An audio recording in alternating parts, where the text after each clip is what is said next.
partiality, yeah.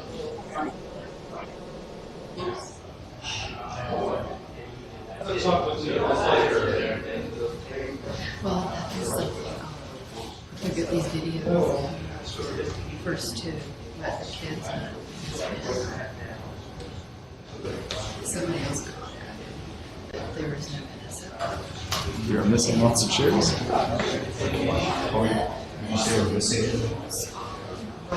We're still missing them. Spacious. This is Where in did all here. the things go? I think so. I think since you want this more, it could be done. So they're gonna have to go back.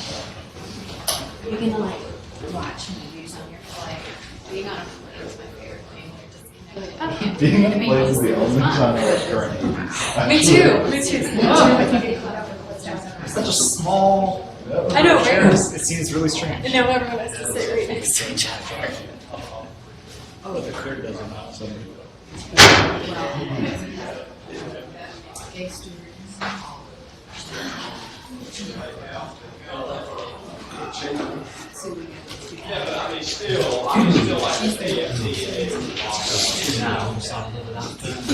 Finished by 3.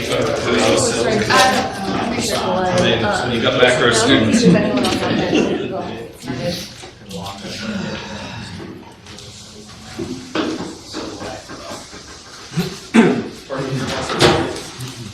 Party at your house?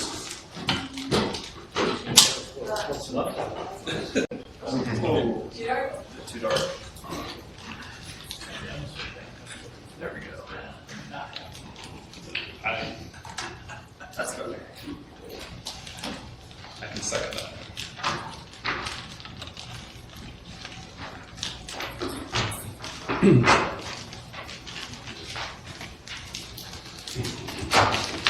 All right, it is 2 o'clock, so let's go ahead and get started with today's colloquia. So our colloquia today is going to be given by Jonathon Tan. Jonathon Tan is a research professor at the University of Virginia and Chalmers University in Sweden. And so today he's going to be discussing a light in the dark, massive star birth through cosmic time. Great, thank you, Natalie. It's a great pleasure to be here. I'm a theoretical astrophysicist by training, but I do like to visit telescopes. And this has been high on my list for a long time, so I'm really happy that I managed to get up there this morning. I am a research professor at the University of Virginia. I just started there about a year and a half ago. I'm a full professor at Chalmers. I do teach, and we've actually just started this new initiative. Initiative on Cosmic Origins. There's a Chalmers and a Virginia sort of branch here, and so if you want to know more details, go to this web address, cosmicorigins.space. And we have Origins fellows, postdoctoral fellows, both in Virginia and in Sweden, in Gothenburg Chalmers, also attached to Onslow Space Observatory. So I think there's about five postdocs now on the Virginia side, and a similar number on the Sweden side. We're hiring again this coming cycle. And then there's a lot of exchanges between students at the University of Virginia coming over to Sweden, so a lot of undergrads have been coming over, for example, and we're looking for ways to connect the two groups. And I've been talking to NRA people, of course, in Charlottesville, so I'm happy to broaden to Greenback. Okay, so I'd like to tell you about massive star formation and star cluster formation. So we think this impacts a wide range of areas of astrophysics. As I'll mention at the end of my talk, we think the very first objects to form in the universe were very likely to be massive stars, high mass stars. But how massive we will come to. Then for people who think about galaxies, they're often looking at the light from massive stars, the feedback from these things affecting galaxies, both mechanical feedback, radiation feedback, chemical feedback. Nearer to home, we see, for example, in Tenny galaxies, this is a beautiful example from Hubble, seeing lots of massive clusters where massive stars are forming much more extreme environments than in our local group. In our galactic center, around Sagittarius star, you've got lots of massive stars orbiting around, maybe in a disk there. The accretion of Sagittarius star is probably dominated by the winds from these massive stars. So AGN growth, at least in our own galaxy, maybe other galaxies, could be affected by massive star formation. Closer to home, or actually just throughout the galaxy, of course, low mass stars as well, forming in clusters and often near massive stars. So low mass star formation and planet formation generally could be impacted by nearby massive stars. Then a big result recently, of course, I will try at the end to tie these very first objects, the first stars, to the problem of how do supermassive black holes form, the ones in the nuclei of galaxies. Okay, so star formation, we have gravity, collapsing gas, the star formation in general, but it's being resisted by various forms of, we call it pressure, thermal, magnetic, turbulent. You can radiation and pressure pushing back. You can, on larger scales, gradients in relativistic particles, you have rotation and shear in certain environments, all resisting collapse. So you have to follow this system of coupled differential equations. You have to follow the heating and cooling, generation and decay of turbulence, generation of magnetic fields, and how they diffuse through the partially ionized materials, in chemical evolution, gas and the dust, cooling. When you're forming stars, we need to worry about stellar structure problem, when they're accreting as well, and their evolution, and feedback from these stars. Very complicated over a wide range of scales in space and time. And when you're setting up this problem, it can be set up in a computer, but the initial conditions are a little bit uncertain, at least locally. In the very early universe, we have initial conditions given to us by standard cosmological models, so that's fine. But locally, for example, the Orion Nebula cluster here, what was it doing a few million years ago? Your simulation will depend on how you set up that initial condition. And because these are very expensive calculations and they cannot be solved across all these ranges of scales, it's basically impractical to solve this fully numerically. So basically the methods of the field, and our group as well, follow sort of three prongs. We want to work with some analytic theory that will capture the basics of what's going on, test that against numerical models, and of course everything against observations. I'll use a little notation. So core, I'll refer to as a self-gravitating gas cloud that will collapse to a single central disk, a rotationally supported structure in the center of this core, which could form a single star, could form a small multiple through disk fragmentation. A clump will also be self-gravitating and will fragment into a population perhaps of cores, which then form a star cluster. But we'll see that this question of whether we have a one-to-one mapping of core to star is not quite clear yet. Okay, core to star, clump to cluster. There are many open questions. So we don't know why a particular region of a giant molecular cloud decides to form a star cluster. Star formation is more clustered than the molecular gas itself, that we know, but we don't know why, again in Orion, the Orion Nebula cluster is forming here. Is it because of some internal process, a decay of turbulence support, for example, or diffusion magnetic field support, or is it triggered by some external influence? So then the initial conditions, of cores and clumps, how close are they to pressure equilibrium or energy or virial equilibrium? That is also debated. And that, as we'll see, affects the accretion mechanism, whether we actually have cores at all, especially at the high mass end, or whether massive stars could gain their mass in a more disordered process. So perhaps most of the mass is accreted later in a more competitive, collective fashion, competitive accretion, or even mergers. Then how quickly does it take place? So, do you have age spreads in star clusters? How long does the core take to collapse? And we generally want to measure timescales of formation relative to dynamical times. So, for example, the free fall time of a self-gravitating gas cloud. The end result, not just initial mass function, which has this particular shape, but also the multiplicity properties. We want to understand these things. And how, of course, they would vary with environment. And eventually have a general theory which could be applied in galaxy simulations. So I'll give a sort of introduction to the environments about where massive stars are forming. I'll then discuss initial conditions, massive prestellar cores, and then the later stages, protostellar cores, and then I'll go to the high redshift universe.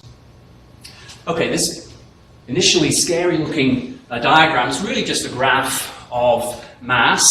So here from 10 solar masses to 10 million solar masses versus mass per unit area or mass surface density.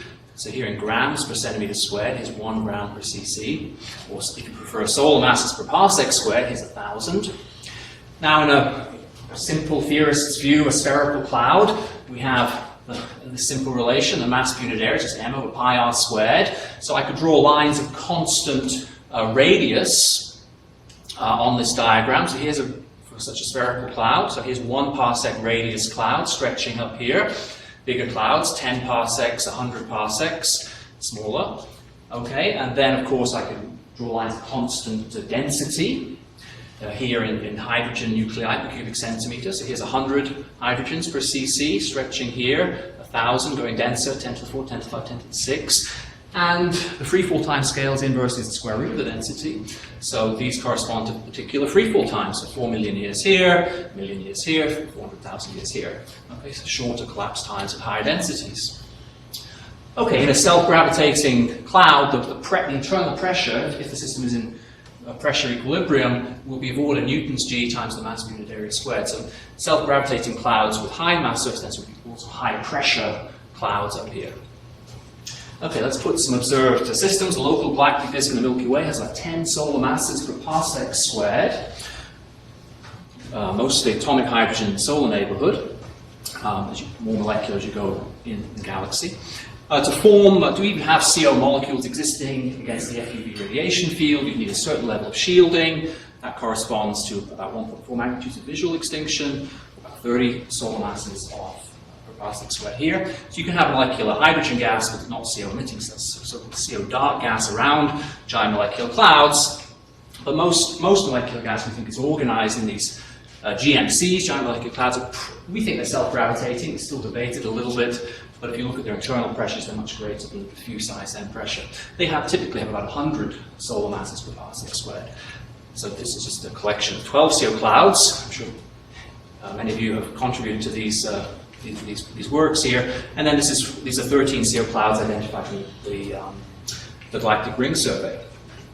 Then you can go to higher density traces, HCO plus traces, for example. This is from the survey, the CHAMP survey. But then also structures traced by the dust continuum emission. This is from Neil Evans's group here, looking at massive star forming. We don't know if they're cores or clumps here, but we're pretty sure they have high mass stars forming because they've got ultra compact H2 regions in them and mazes and so on. And then the Balkan Galactic Plane Survey, Adam Ginsberg's paper here. These are the 14 or so most massive structures from dust continuum emission. And the Galactic Center region, very interesting. Natalie also works in this area here. The Galactic Center brick is seen in infrared extinction here against the background, is a pretty massive cloud, almost 10 to the 5 solar masses, effectively starless. Okay, now, then those are gas structures. Then there are systems which are star-dominated. So the Orion Nebula cluster I already showed you from the half-mass radius here, about 1 parsec. The core radius stretches up here. NGC 3603, so nearby massive clusters, you can call them superstar clusters if you like, in the Galactic Center, quintuplet, Arches, Westland 1, R136 in the LMC, superstar clusters in nearby galaxies. So you can see that at least for these systems we have some correspondence of gas structures with systems that have become star clusters. Maybe there are regions here of the stellar systems which are higher densities than we see in the gas. That's still being debated. One big thing that's been going on in the last 10, 20 years is studies of the early stages in molecular clouds. So-called infrared dark clouds. These are structures that were seen with the NSX satellite first and ISO, but really Spitzer did a great job here. So in this image here is an 8 micron image from Spitzer Iraq. So that has about 2 arcsecond resolution. And what you're seeing then, you see the diffuse glow of the galactic ISM, or small dust grain emission or PAH emission, but then you have shadows against it, which are effectively completely opaque at the 8 microns, but also even at up to 70 microns. The Herschel galactic plane studies, HiGal have seen lots of shadows at 70 microns. So you have cold, very high column density structures, such high column densities that even 70 micron light is completely extincted by these clouds. So with Michael Butler, who's a PhD student in Florida, where I was for many years, we basically worked out a method to do mid-infrared extinction mapping, basically interpolating this diffuse glow behind a cloud, correcting for the foreground, and then pulling out extinction maps. And then over the years, we've really sort of followed this up with a number of things, adding in near-infrared extinction, far-infrared extinction, looking at grain growth, using these maps to study the column density distributions in the clouds, to test different models, then looking at molecular gas, first from the 13CO, this was Audrey Hernandez's thesis, but then our own observations with IRAM 30 meter. We've defined a sample of about 10 infrared dark clouds as a nice sample to really have detailed studies. So we've mapped them with IRAM 30 meter, with ALMA, a bunch of them, and other telescopes. Not yet the GBT, so maybe we'll get to that soon. And I'll talk about why these are interesting, especially for high mass star formation now and a few other studies. So one thing we did was look at the magnetic fields. So this was work actually with CSO and JCMT. Relatively ordered polarization directions, and that, using the Davis-Chandrasekhar-Fermi method, that can give you an idea of the magnetic field strengths. You're basically comparing how strong the magnetic field is to turbulence. Turbulence would disorder this pattern here. And in this study, Tushar Pillai inferred basically milligauss level field strengths, even stronger in the galactic center brick. There's this cloud here, which means the magnetic field cannot be ignored dynamically. Okay, so the infrared dark clouds are shown in green here. Now the question is, can we scale up standard theory for star formation, which has been developed for low mass star formation, to higher masses, but now for the kinds of environments where we know massive stars form, which are basically characterized by clouds which can approach high mass surface densities, high pressure. Can we push this cartoon into these regimes? So the core accretion models, lots of people have been working on them. With Chris McKee, this is work we did in my PhD thesis. We proposed this turbulent core model. So the basic idea is cores are fragmenting from clumps, which are self-gravitating. They have this internal pressure. So if they are in quasi-pressure equilibrium, then this internal pressure will balance against gravity. It's like the weight of the atmosphere of this self-gravitating cloud, this internal pressure here. But what exactly is pushing back against gravity? It cannot be thermal pressure. These values, so the typical values here, 1 gram per centimeter squared that we've seen, thermal pressure at 10, 20, 30 Kelvin, even 100 Kelvin is insufficient to provide support. So it has to be some kind of non-thermal pressure. And if you don't have stars there yet, it has to be either turbulence or magnetic fields, some combination. So some combination here. Then we're going to have fragmentation in here to a population of cores, and exactly how that happens remains to be determined. But then once a core goes unstable, then it will collapse approximately locally on its local freefall time, which will be quite high, quite fast. It's an overdense structure here. And then the star will form here, or a small multiple will form in this. We have the cartoon placed here. But the boundary condition of this core, you see, is set by this pressure of this environment. So in a high sigma, high pressure region, in fact, a core of a given mass needs to be compressed to higher densities, smaller sizes, before it does become unstable and then collapses at a faster accretion rate. The accretion rate is very important in the star formation process, as we'll see. So it's basically, this turbulent core model is basically a boundary condition on the core set by environment here. Right, there's an alternative, completely different pictures, competitive accretion. So, Bennell, Bates, Clark, Pringle, lots of other people as well, when they're simulating this process, they noticed basically fragmentation at very small scales, much lower than the solar mass, basically at the gene's mass, which can be a tenth of a solar mass or even lower, for the first initial fragments. And then later, more and more mass was accreted, so the final mass of the stars is completely dominated by mass that is gathered later, not initially bound, you see, to the structure. Bound in the clump, but not bound to the protostar itself, initially. So sort of Bondi-Hoyle accretion of these orbiting protostars in a sort of global clump, and it's actually clump-fed accretion, so the time scale is actually set on a large scale by how this material flows in, and often your massive stars will form near the center where most gas is funneled. One difference you notice in these kinds of simulations is that the accretion rates are relatively low because they're set by this global Planck scale from a lower density, a larger scale structure. So it can take about 1 million years, for example, to form the 40 solar mass star in this particular simulation. Whereas here you see the accretion rate could be higher because we're gathering the material first in a denser state and then it collapses. And then even mergers. So, this is the closest region around KL, 400 parsecs away. We know there's a massive star forming in there because of the luminosity. This is the closest one, and a collision, a merger, is definitely on the table here. Is a very interesting possibility for how this system has grown recently. Famous bullets coming out of this nebula. We know something violent happened there 500 years ago. Could well have been a merger. So all three mechanisms are being discussed, even in the closest region of massive star formation. This debate is still open. Here's another way to look at it in a sequence of time. So as we start, time 0 will define as when a protostar first forms. So in the turbulent core model, or core accretion generally, at time 0 we have a massive core. It won't be precisely defined, there could be some accretion to it, of course, but you'll have some concentration of gas in the self-gravitating structure, which, some significant fraction will go into the star here through this cartoon structure.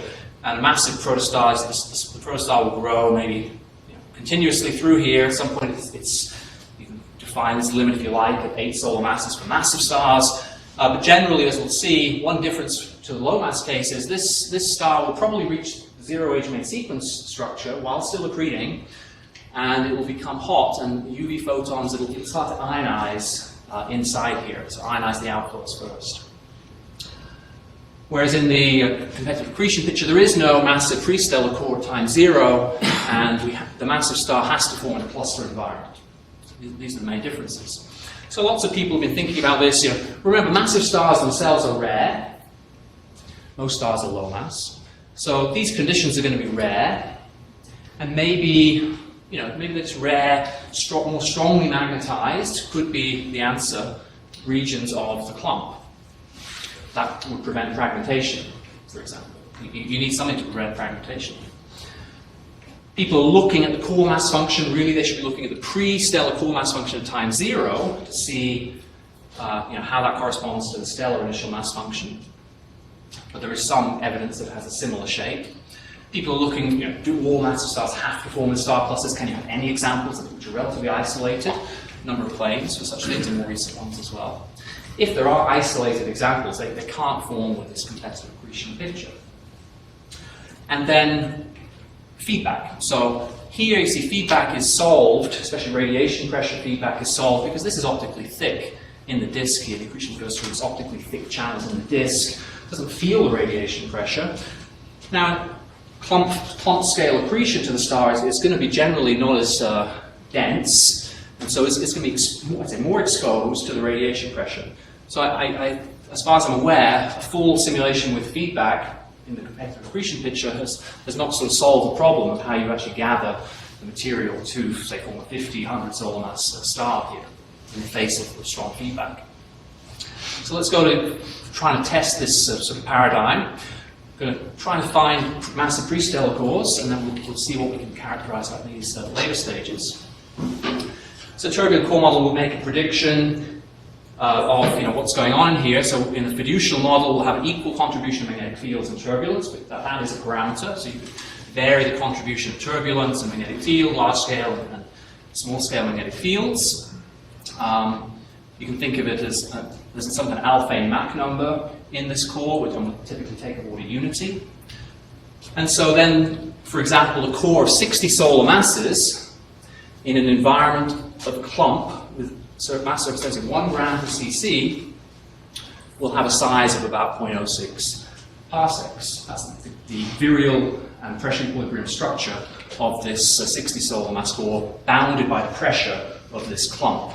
That's about 12,000 AU in size. If you go to higher surface density regions, it'll get smaller, more massive cores are bigger, with these exponents here. And then there's an internal velocity dispersion from the turbulent part of pressure support, which is about 1 kilometer a second for that fiducial core. The number density at the surface is about 1 million hydrogens per cubic centimeter, and we have a power law model, it's getting denser as you go in. So those are the kind of things we're looking for. Turbulent core model so far is an analytic model, but of course you can simulate it, so we've done that. This is an example of an MHD simulation, 60 solar mass core in this kind of environment, with these kinds of field strengths, sort of order milligauss, which we think is reasonable. It's not fragmenting. We've also put in the astrochemistry. As we'll see, to find these things which are initially very cold, it's very difficult from the dust continuum. We're actually going to want to use certain chemical species, in particular N2D+, and N2H+, become very abundant in cold, dense regions where CO is frozen out. So we need to model the chemistry, so we've done that here in these kinds of simulations. So what you're seeing here is the level of deuteration map for such cores. And then, so we have some predictions we can test against observations. Okay, so in ALMA cycle 0, we went to our mid-infrared extinction maps. We picked a few regions. So in the color scale here is the mid-infrared extinction map made by the Spitzer, IRAC data, 2 arcsecond resolution. ALMA compact configuration band 6, so it's about 2 arcsecond resolution. And this is the N2D plus integrated intensity. N2D plus 3 to 2. And so we found a couple of nice examples here. What I like is the fact we have some nice correspondence of emission with the, let's look at the red and yellow boundary. That's about 0.5 gram per centimeter squared. That's about 100 magnitudes of visual extinction. So telling us the extinction maps, have some validity, which is nice. But then, there are features. This end of the filament here is a very strong N2D plus structure here, which perhaps wouldn't stand out in the extinction map, for example. And so we could test the turbulent core model here. You could define a size of the core. You could measure the velocity dispersion in here. You could try and measure the clump properties around here and test this formula. So we've got 6 cores here. This is their clump environments. My keynote is Swedish now, so a comma means a decimal point. Okay, that's a decimal point, so about 0.5 gram per cc.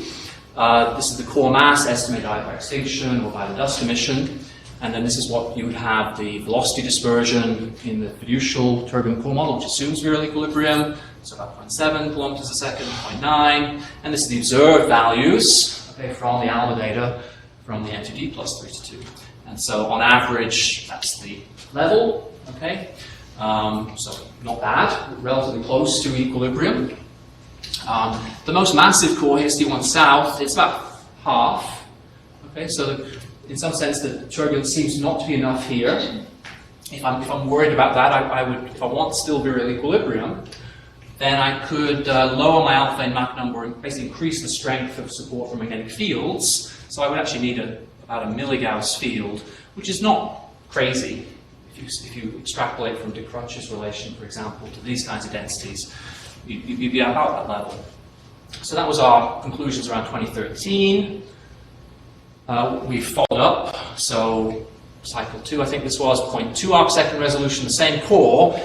Color scale is now the N2D plus. We notice obvious protostellar outflows in the same region, but we do think they're separate from this core, both spatially and kinematically. And so this, for us, is still one of our best examples of about 50 solar mass object here, which is very strong concentration of the deuterated species, which really only occurs when you have these cold, dense conditions. But if you look at the millimeter dust continuum, it really doesn't stand out. You're dominated by the protostellar sources, of course. So what we think is very difficult to find these pre-stellar cores in the continuum. You really need the deuterated species. There's a lot of debate going on. Also, people at NRA Charlottesville looking at this, and other groups. It's very difficult to do the statistics of massive pre-stellar cores depending on how you select them. And so we want to do, we have done more surveys using N2D+. We now have samples of maybe several tens of objects, but this is the most massive one. But the mass estimate is pretty uncertain because how do you actually, we don't know the temperature in here. It could be 5 Kelvin, 6 Kelvin, we just don't know. Okay, this is where we're at though. So we have some candidates. Demographic studies are difficult. Generally finding them is difficult. You probably need N2D plus circuits. Okay, the more massive, the later stages, when we have this kind of part of the cartoon. So with this kind of structure, so here it's written 100 solar mass core, MC2 is 100 solar mass core in a 1 gram per cc environment. We'll have an accretion rate of about 10 to the minus 3 solar masses per year, and it's going to grow in time. Time here is measured by the collapsed mass versus the initial core mass. And then there's some efficiency, how much of the core goes into this central disk system here. It can be more than about 50%. But that would be the kind of accretion rates, and also the time scales would be about 100,000 years to form the final star here. So again, people can simulate this, and they will get different answers depending on what exactly they do here. So here's a 100 solar mass core, bigger, half a parsec radius, but very weak magnetic fields, a lot of fragmentation. But you put in milligauss fields, in both these studies about milligauss fields, no fragmentation. So it's complete. The level of fragmentation, which remember is needed for competitive accretion, completely depends on what your magnetic field strength is, and it's very difficult to measure magnetic fields, as you know. So our modeling is in the context of semi-analytic models of this cartoon. We're going to assume no fragmentation. That's what we've done as the limit. So with Yi-Chen Zhang, who's a PhD student in Florida, is now at Riken in Tokyo, we have developed basically a whole sequence of models for this cartoon. This cartoon is now replaced by, for example, at the center we have a protostellar evolution model that's shown here. The star grows in mass from 1/10 of a solar mass up to whatever it reaches in the end. What we're showing here is the size of the star itself in solar radii. And in general, for protostellar evolution models, the star starts big, relatively big. It's accreting. The size will depend on exactly how it accretes and the entropy of material to accrete it to the star. But it stays at around a few solar radii. There's a swelling here. This is to do with both deuterium burning in the star, but also internal structural rearrangement. But then as you go to higher masses, the star is basically, it's radiating much more strongly. Its luminosity is high. Its Kelvin-Helmholtz time is very short, and it basically contracts down towards the zero-edge main sequence when it is basically older than its local Kelvin time. Now there are 3 different models here, 3 different environments. Red is high surface density, high pressure, which means high accretion rates for these cores. So it's basically, you grow quickly, and you can reach the higher masses before you're locally older than your Kelvin-Helmholtz time. So you don't reach the zero-age main sequence, you have about 40 solar masses. But if you're in a low surface density environment, you're accreting very relatively slowly. You're accreting along here, then it's taking a long time, and now you have more time to contract, you see, so you'll reach the zero-age main sequence maybe at 15 solar masses. That's the idea. So that's all in these models. Then we have a disk wind. So we have a rotating infalling envelope. We have a Shapiro-Senard alpha disk. We have a Blanford pane disk wind with the protostellar evolution model. We have a density structure. We know the luminosity of the star, so that's in here. We have the accretion luminosity. So we do Monte Carlo radiative transfer. So we calculate the temperature structure, and then what the thing looks like, different wavelengths. So 2 microns, 4 microns, 8 microns Spitzer bands, 10, 20 microns out to Herschel PAX at 70. Okay, so that's what we have. So it's a semi-analytic model of core accretion, relevant to the conditions of massive star formation. And if you have a given spectral energy distribution, we've run a grid of models now. You can just fit a given SED to these models, and this is now public, so anybody can just go and do this, and you constrain the parameters. There are only a few parameters here. So one is the environmental mass surface density, one is the initial core mass, this is the current protostellar mass, which is the evolution. Then you have an inclination, and you have the level of foreground dust extinction. So it's only 5 parameters. And then this SED fitter will spit out the range of the parameters that are allowed in the space here. Obviously, can be a lot of degeneracy still. We're validating this against numerical experiment of disk wind interaction with the core. So here, for example, when you have only a 1 solar mass protostar driving its outflow in the 60 solar mass core, very narrow. By the time it's 8, it's more powerful, can open up wider angle. It's a standard Blanford-Payne disk wind profile in here. And by 24, you're basically blowing out most of the core. So the final efficiency, about 50% from this 60 solar mass core, which agrees with the model. Okay, so we've got this theoretical model. We want to test it. So one approach we've done is with SOFIA. So SOFIA can do 37 micron imaging, which is nice. And what we've done then is called a SOMA survey. So we're trying to do about 50 sources. We started with G35.2. So Jim DeBiza had studied this from Gemini. It's 11 microns and 18 microns, extended infrared emission here. But the centimeter radio continuum is also extended along here. But you see this sort of counter jet is not seen. Now, for a while, this was being debated. Is this structure some kind of elongated disk, or is it Jim also was the outflow? And he's right, because basically we're not seeing the idea is we're not seeing the far-facing outflow cavity because of such high extinction. That high extinction is very interesting to us because that would tell us there's a core right around the star, not competitive accretion, which is more diffuse. So you see, the models make predictions for what it should look like. So we convinced Hans Zinnecker to fly us around in SOFIA here and get our 31, 37 micron images with forecast. And they have greater dynamic range than you can get from the ground because there's a lot less atmosphere. So you can see now, and also less extinction, you can see the counterjet. And we can model not only the SED, but also the image profiles and help to break degeneracies in the SED models. Here's FSA, same idea. So you see the blue near-facing outflow cavity, blue shifted. The red one, you don't see a shorter wavelengths until you get a longer wavelengths. And that, how quickly you become more symmetric as a function of wavelength, really constrains the model. Okay, so that's a survey of about 50 objects with SOFIA forecast. With Viviana Rosero, who's at Socorro. She is leading the radio follow-up. So a lot of it's in the archive, of course, but when it's not, we use the VLA. And we have theoretical models that also predict the level of ionization and thermal radio emission.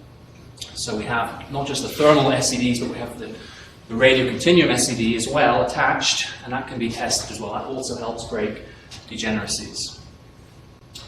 Okay, other groups are also looking, of course, doing lots of things. So there's another SOFIA study looking at infall speeds. Interesting is that they find only 10% of the free fall speed. So maybe that's suggesting a role for magnetic support. People looking at levels of fragmentation. Timaeus and Gary's work suggests relatively limited fragmentation. So the fragments they see are much greater than the thermal Jeans mass, again, suggesting magnetic support. However, Claudius Siganowski and Crystal Brogan have a region which is very fragmented in this particular region. But this is a result from 35 regions. Let's see, what else? Studies of disks. People have been beginning to resolve the disks, even measuring the tumor AQ parameter in these disks, seeing they're close to tumor AQ of unity. It's difficult, but that's the claim. And there's a number of rotational structures now being seen. Accretion bursts. Two groups of Todd Hunter in Charlottesville has a burst here, and Karate have another example. So accretion is not steady. None of that's in our model. We are following up the SOMA sample with ALMA, so we've done a bit of that. This is an example Yi Chen Zhang led, G339.9 here. Very collimated outflow in this example. We've got particular species like methanol, formaldehyde appearing at certain radii. We're starting astrochemical models to see if that's consistent. Do we evaporate from the grains at the right kind of sort of 3000 AU scales here? And again, Timaeus and Gary's work also finds some examples of very collimated outflows. So this is the kind of thing you can measure the opening angle, also compare to the models. This looks like core accretion, no doubt. We've done we've done a few at long baseline. So here this is IRAS, 07299. We see binary. And we can actually measure the kinematics. from H30 alpha recombination like seen in the long baseline data. So you can constrain the orbits and the dynamics of the system. And our conclusion is, from this kind of analysis of the orbital period and the masses, we think this is a system that is formed by disk fragmentation rather than turbulent fragmentation. And the masses are approaching 1-to-1 mass ratio. And that's generally expected because the secondary is further from the center of mass in the system. So it's further out. The gas will tend to be accreted to the secondary, and that will tend to equalize the masses. So that's an expectation in disk fragmentation and core accretion. But we're left with Orion, and John Bally has lots of papers on this region. There's lots of ALMA studies as well. This is definitely not an ordered outflow, an explosive outflow. It's an incredible thing that's going on here. But we do know that there are fast motions of the stars. BN is moving at about 20.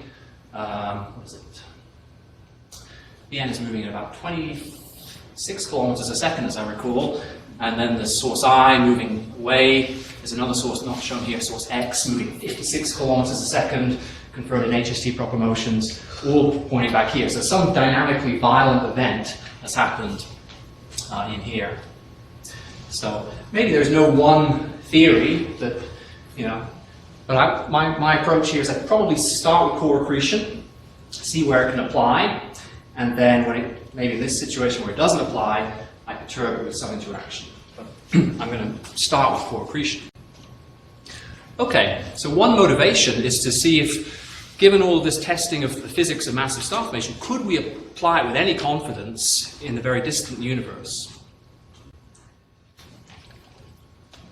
So maybe in 10, 15 minutes, I will try and give you a story here of what I think is happening to the very first stars. Okay, so I'm sure you've seen this picture before. We're talking about a few hundred million years after the Big Bang. So-called dark ages are being lit up by something. That something's important because it's sort of the foundation for all of galaxy formation and evolution. And what do we know? Well, at redshift 6 and 7, we've got examples also of supermassive black holes. What a billion solar mass black holes already formed, some of them, just 800 million years after the Big Bang. So that's interesting. Generally, where do these supermassive black holes come from is basically an unsolved problem, and there's a lot of debate about it. If we look at nuclear supermassive black holes locally, there seems to be this lower threshold mass of about 10 to the 5 solar masses.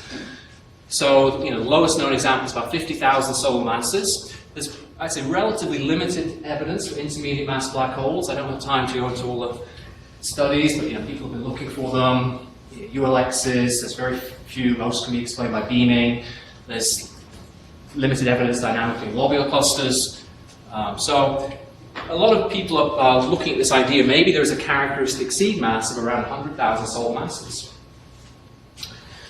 Now, for a long time, people have been wondering how do supermassive black holes form. If you start up here with a gas cloud, there are basically two kinds of routes you could imagine. It fragments into a star cluster, a very dense star cluster where you have collisional growth while stars are still on the main sequence or before they explode as supernovae, and then it's easy to merge stars in that phase before they become neutron stars and black holes.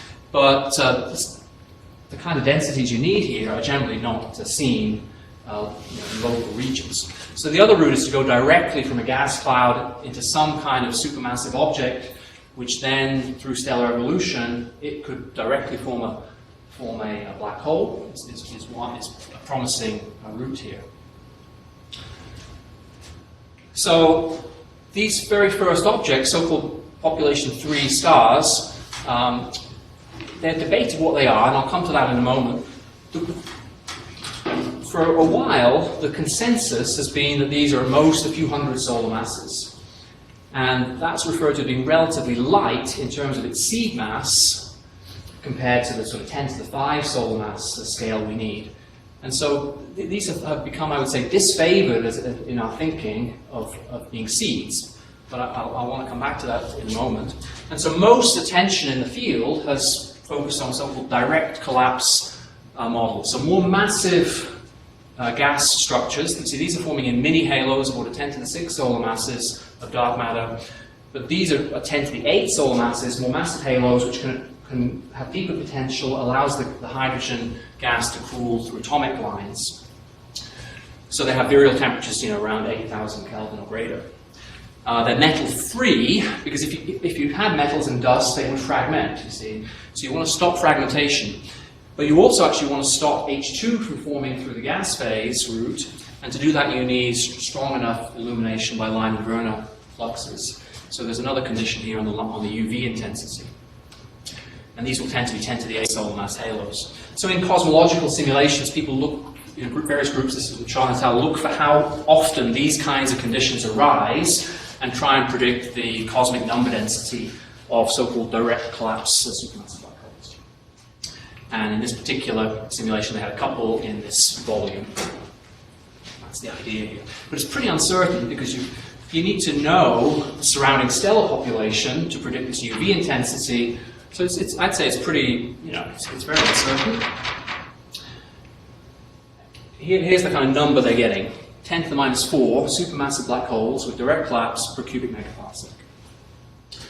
This was a Nature paper this year. I had to comment on it in Swedish. I was trying to, in the universe's beginning or something here. They get a similar or even lower estimate. Okay? But it's very difficult to predict these things.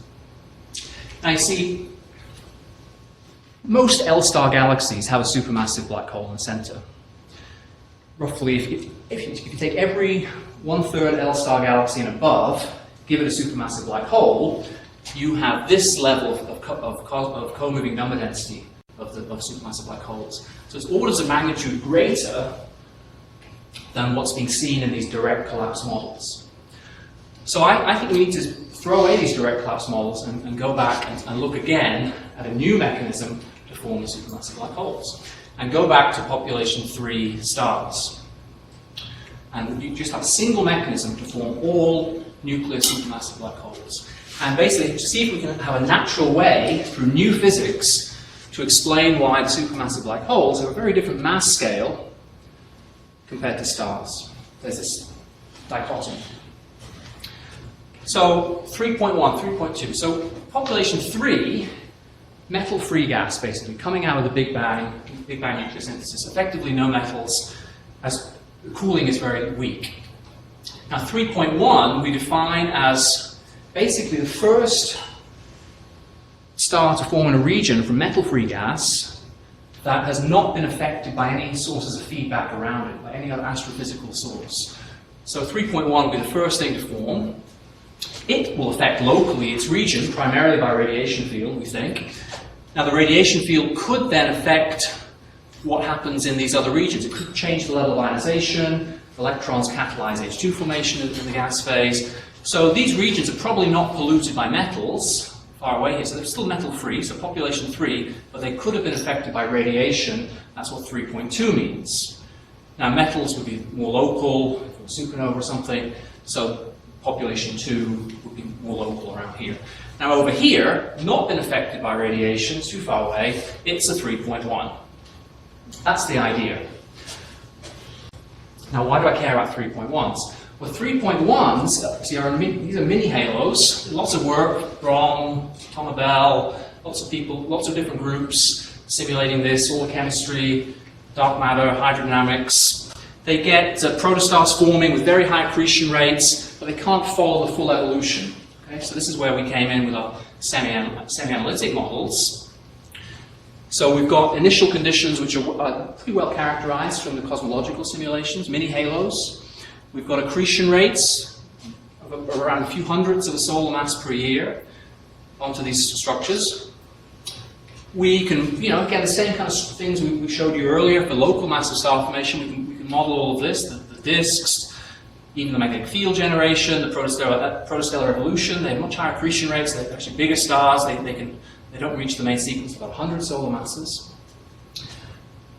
And then the feedback. So in particular, it's ionizing feedback. We worry about here H2 regions which photoevaporate the disks. And it's in this particular model here, we basically found it very difficult to accrete beyond 200 solar masses because you're on the main sequence already, such a strong UV field, given these kinds of accretion rates, you'd be evaporating your disks without accreting very much. Okay, it's all very complicated, it's untestable, and so, who believes this stuff? Let's say you only believe stellar evolution, so that the thing, 100 solar mass star will live maybe 3 million years. You have this kind of accretion rate, which is tested numerically with simulations. You could reach maybe 2,000 solar masses before you explode as a supernova. That's still not going to reach this 10 to the 5 solar mass level we think is needed for the seeds. Okay, there is one important piece of physics that applies probably in population 3.1 star formation, but nowhere else, and that's potentially dark matter annihilation heating. So this was first raised by Doug Spoglia, Katie Fries, Paolo Gondolo in 2008, and initially we said, no, this is crazy. If they're right, all of the work we've done before is wrong. I don't want to hear about it. But Aravind Natarajan, another student in Florida, basically convinced us to look into this, and we think they may be right. So dark matter could be a WIMP, not seen yet, of course, but if it is a WIMP, WIMPs self-annihilate, that's a source of energy. You see, population 3.1 stars is special because it is forming at the center of dark matter mini-halo. The dark matter told the baryons where to go. The baryons then cooling slowly, they're contracting, they actually drag the dark matter in with them. The dark matter density is very high where this star is forming, and that doesn't happen anywhere else in the universe. So you could have a structure of a star which is powered by dark matter annihilation in the center, and that structure could be very different. And we looked at the dark matter densities here, they're high enough that it's relevant. The heating rate compared to baryonic cooling is greater than 1. Depends on the WIMP mass a little bit. So we've run protostellar evolution models. This is the standard case where you don't have WIMP heating. So you reach the zero-age main sequence, in this case before 100 solar masses. But if you add in WIMP heating from various models of the dark matter halo, different particle masses, you may also have to model adiabatic contraction of the dark matter halo. But basically there are classes of models where the structure of the star is changed. It basically stays big like a red giant up to very high masses, potentially up to 100,000 solar masses. And it's not just our group that's done this. This is published by Rin Ladala et al. So there's a range of parameter space where the dark matter powered star stays big. And you see, big is important because big means cool. Cool means no ultraviolet, means no feedback. So what happens? You've got 100,000 solar masses of baryons in a mini halo. They could just collapse to form this supermassive star, which then forms a supermassive black hole directly. So, and that could be a single mechanism to form all of the seeds. 2 minutes left. So we try to calculate how common are the 3.1s. What's the co-moving number density of 3.1s? Depends on one parameter, this feedback distance. What is this feedback distance? Okay, because you see, the bigger the feedback distance, the more I pollute. These population 3.2s are not thought to be too massive because there's enhanced stage 2 formation and fragmentation. So, as a function of that feedback distance, we've run a cosmological model here, 60 megaparsecs co-moving, different feedback distances. So these are the co-moving number densities of mini halos. These are all the mini halos.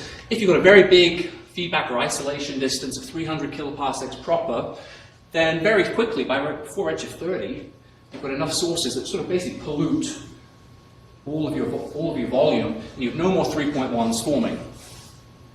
If you reduce this feedback distance, this isolation distance, then you need more and more 3.1s to stop other 3.1s forming, so you get a larger co-moving number density. This then is the local number density of supermassive black holes. If I want to form all of them by this mechanism. So I need an isolation distance of about 100 kiloparsecs proper. And it's all done by redshift 30. All the seeds are in place by redshift 30 in this model. That's the same thing shown here. Now, one possible feedback mechanism could be a strong Brun sphere from a supermassive star. I see this thing is 100,000 solar masses as a star before it contracts down to my sequence. It puts out about 10 to the 53 ionizing photons per second. Around redshift 30, the cosmic density of hydrogen has a strong sphere of radius of about 60 kiloparsecs proper. It's an interesting scale. It's about the right scale. So you could put in models like this with half stronger sphere, and so on. They're in the right ballpark. So this kind of model makes certain predictions. It's basically saying all the seeds are in place by redshift 30, 25. Then the galaxies form. They're very unclustered. They're basically because they locally stop other seeds from forming around them. And then it predicts all these kinds of things like occupation fraction, which halos have a black hole and which don't, and the clustering, correlation functions, and so on. So these predictions are being made now, and this is the extent of my JWST predictions, just throwing down a near-count field on top of one of our boxes. But of course, JWST should tell us something. You'd have to model all the accretion physics of the AGN, which is complicated. Okay, I'll stop here. So I'm just throwing out a crazy idea for you. Maybe all the nuclear supermassive black holes are related to massive star formation, but change one thing. You support the star by dark matter annihilation heating in population 3.1 mini-halos. Only occurs there, nowhere else. So what I've tried to show you is we're developing theoretical models for massive star formation, locally mostly, because most of the time in the galaxy. We've got this analytic model, semi-analytic models, basically extending core accretion. We want to work with core accretion first, push it, see where it breaks. But we're very, we assume massive prestellar cores, but in dense environments. We assume they don't fragment. We're looking for them. We need ALMA. We need certain traces, deuterated species, N2D plus in particular. We could measure the prestellar core mass function with ALMA using N2D plus in different environments. That's important. Then at later stages, bright infrared sources, radio emission, modeling all that stuff. In some sense, this is standard. Once you've got your boundary conditions, just applying standard theory of disks and protostars and so on. There are some examples where the models look pretty good. You've got pretty collimated outflows. Many things you could test there. Outflow opening angles, image profiles, not just SEDs, abundances of species, thermal SED, radio SED. All this stuff can be tested here. It's a lot of work, and we need help. Then, with this kind of physics, put it in the early universe, no dust, so different kind of cooling processes. The one difference is this dark matter annihilation potentially, and that, if it is there, has an effect of limiting feedback and allowing 100,000 solar mass stars and then black holes to form.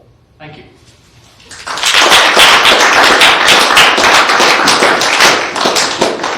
Okay, questions for our speaker? Okay.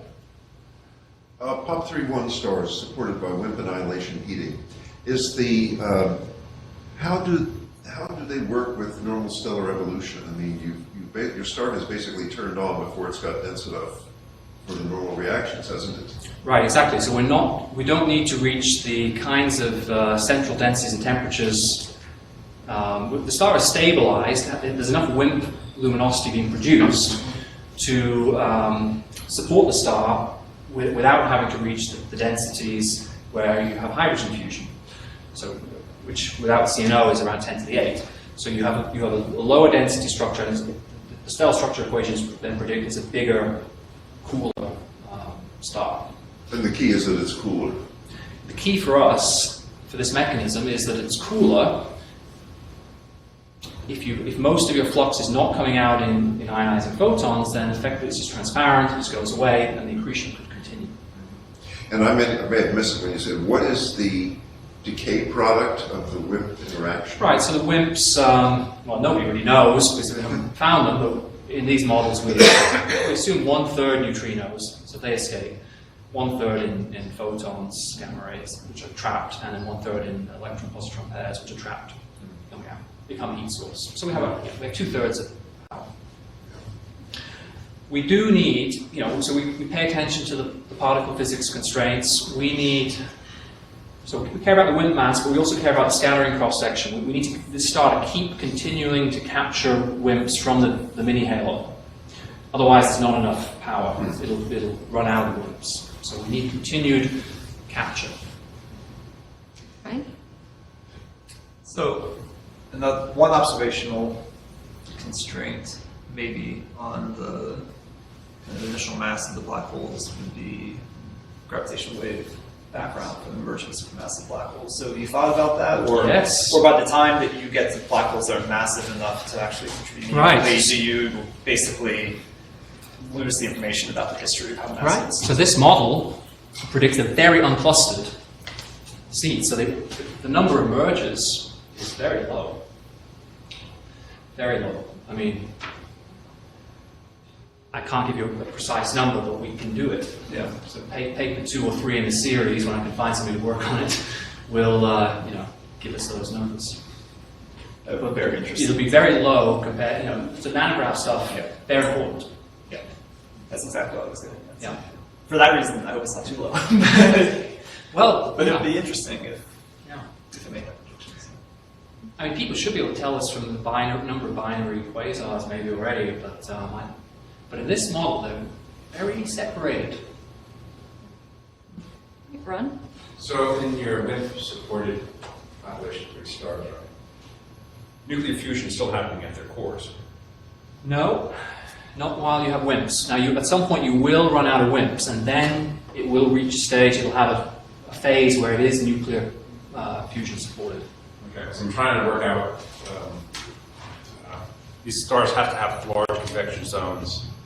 I'm wondering whether or not during their end of their stellar evolution, whether they'll be dumping lots and lots, because they have large convection zones, they would dredge up everything from the core. So if there was nuclear fusion happening at the core, then when at the end of their lifetime, they'd be dumping lots of metals into the stellar Right. environment.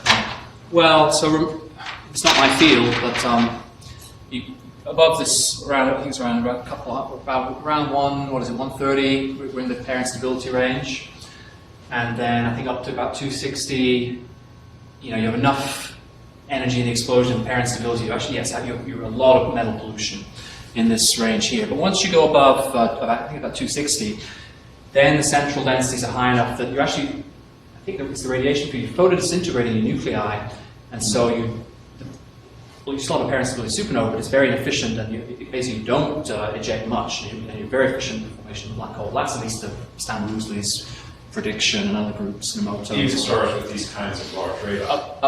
Well, I'm not sure they've started. The capacity goes down, and therefore. Well, at the large radii, they won't yet. There's still hydrogen. They've still got hydrogen cores. So this is the zero-age main sequence here. So you have to reach the central temperature about 10 VA. At some point, you're going to run out of WIMPs, and then you're going to be on here for a few million years. And then, But if you're up here, I think you don't have much metal pollution because it's a sort of failed supernova, failed pair instability. Any other questions for our speaker? Back to this again. So is the picture that at some point you turn off WIMP heating and this object then collapses directly to a black hole? No, it'll have to. If I turn off WIMP heating here, it'll contract down. I mean, like this one basically ran out of WIMPs here. It contracted down. This model reached a few thousand solar masses on the zero-age main sequence. So this is a supermassive star. We think it's stable. It's the opacities are low in the atmosphere. The mass loss is low. People have done stability calculations of these stars. Stellar evolution models exist for these kinds of stars. They have lifetimes of a few million years.